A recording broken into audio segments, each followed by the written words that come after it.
Hello, my ravens. So today is Sunday, and I've kind of been MIA this morning because I was spending time with my family for Eid, and I mentioned in Discord that I would make a video basically explaining what Eid is. Oh, by the way, for those of you who didn't see, I cut my hair, so it's like short now. Anyways, what was I going to say? Yeah, so for those of you who don't know what Eid is a special day that is celebrated by Muslims. And Muslims are people who follow the religion of Islam. And I am a Muslim. And for Muslims, Eid occurs twice a year. There's one called Eid-Al-Fitr, which kind of marks the end of Ramadan. I made a separate video about that. And this one is Eid-Al-Adha. So in this one, before I continue further and give my insight on what Eid-Al-Adha is, I want to put a disclaimer out there that I am by no way proclaiming to be a scholar or a knowledgeable person or an expert in the religion. I'm still gaining my footing. I'm still finding my way. I'm still developing my relationship with God. I'm still developing my practice of the religion. Even though I was born a Muslim and I've been practicing forever, there are a lot of things that I did because I was raised doing them. And then I'm only kind of in the last 7 years, I guess, figuring out like, why am I doing those things? What's the purpose behind that? What's the reasoning behind it? So I'm still learning a lot as well. So if you all are curious about any of the information in this video, please feel free to ask me and I can hook you up with some more information by people who are experts and who are well-versed scholars. Not me. But this is my little 2 cents on basically what Eid-Al-Adha is. Excuse me. So Eid-Al-Adha is a day that we, and I think this story is in Christianity as well. I did a little research and it turns out that this incident is covered in Christianity as well. The one of Abraham. We call him Ibrahim in Arabic. And it was when... please forgive me if I'm misquoting this, but he basically got a revelation or a message from God saying that he needed to sacrifice his son, Isaac, and I believe we call him Ishmael,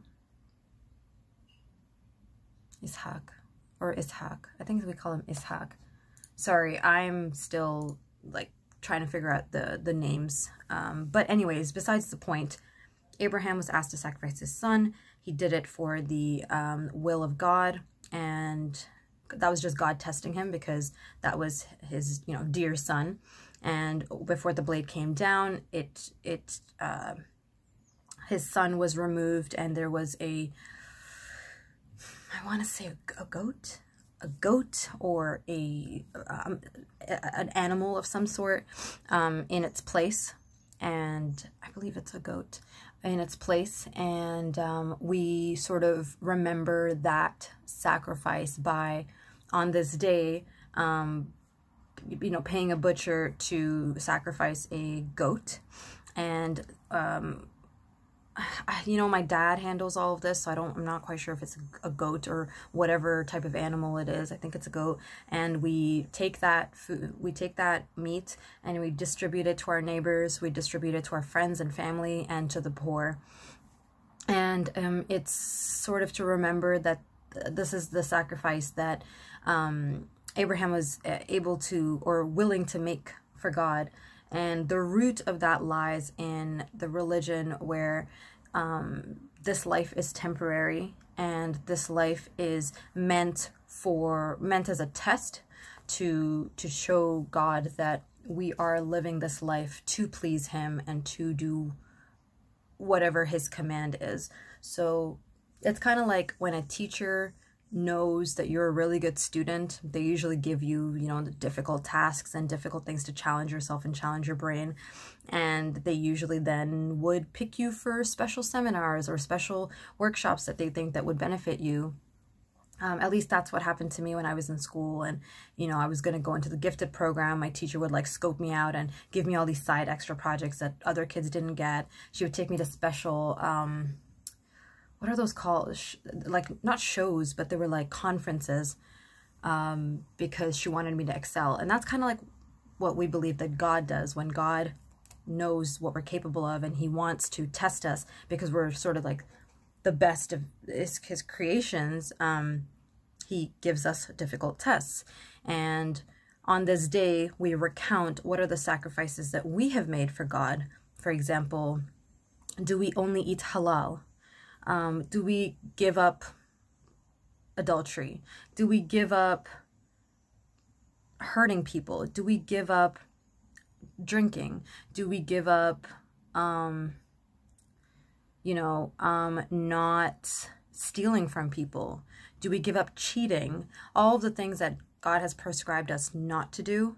That's what we think of. Like, let's analyze my life right now. What have I given up, and what should I continue to give up and make this new, path in my life?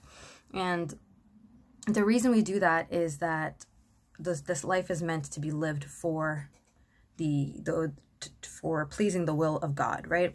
So it's kind of said that we won't really get everything that we want in this life. What we really want and truly want, we're promised in the afterlife. And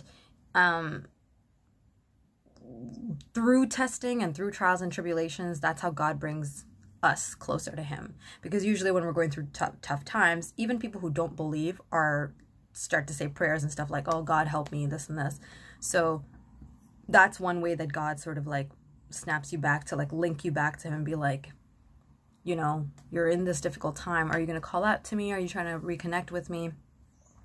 So Eid-Al-Adha is basically about a sacrifice, thinking about the incident with Abraham, thinking about relating that to our life and see what we're sacrificing. It's also about the sacrifice of the meat that we make, and we distribute it among the poor, among our family, our community. And by community, I mean like family and neighbors, anyone that we meet that's needy. I have like little notes here so I don't forget. What else does it say? Yeah, it's about cutting out from ourselves and our lives what displeases God, and putting into our life the truthfulness and the goodness that God wants from us.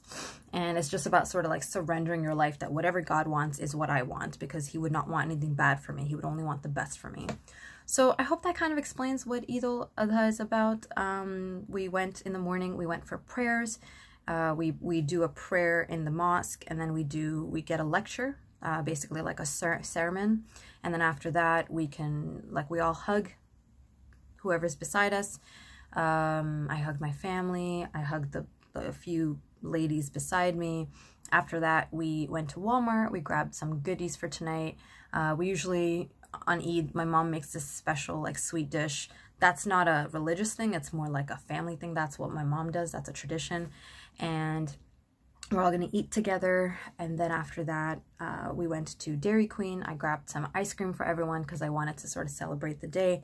And I think my dad's going to be handling the whole meat distribution. And you're encouraged to obviously give to charity and donate. That's basically it. So I hope that answers any questions that some of you may have, or sheds some more light on what Eid-Al-Adha is all about. And if you guys have any more questions or curious about anything, let me know and we'll figure it out together, okay? I hope you all are having a wonderful day. I hope to maybe stream today, but it's just a little tricky because family's home and we might be having guests later on at night. So I will try to stream. If I don't, I hope you all have a wonderful Sunday, and God willing, I will see you tomorrow for a proper, hopefully long stream. Again, I'm home tomorrow, but I'm not sure what the home situation is going to be like. So take care, and Raven out. Bye, my ravens.